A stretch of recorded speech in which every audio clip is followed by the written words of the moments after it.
Mga minamahal ko manonood, once again, this is Nelson. Alarma lang po, alarma.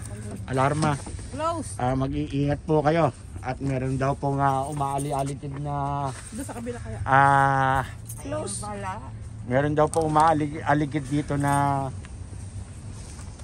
snatcher. Snatcher, kasing ganda ni Aling Edith. At main object nila ay ang mga senior citizen na Pilipino.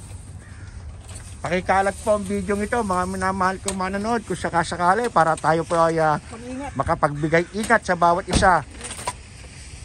Inahablad daw po ang mga tinatawag natin purse or bag, shoulder bag ng mga senior citizen na kagaya natin. Mga pinag-iinitan, yung mga kalat. Excuse me po. Excuse me po. Ano daw ang kanilang mga sinasabing mga pinag-iinitan, yung mga senior citizen na medyo hirap na lumakad. Katulad mo. Okay, sige. At si Susi rin ba? Katulad din Susi. Susi rin, hindi na makalakad. At saka tulad ni nanay. Tulad ni nanay. Okay po, mga minamahal ka manonood. Be aware po, ang ginagamit po nilang sasakyan ay Nissan. Mercedes. Yan, Nissan po at 4-door.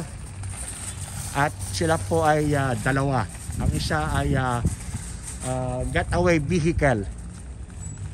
At ang kanilang modus operandi ay mang-snatch ng ating mga kapwa Pilipino upang sa ganon yan ay kumita ng walang pinaghirapan at kaagad sila tatakbo.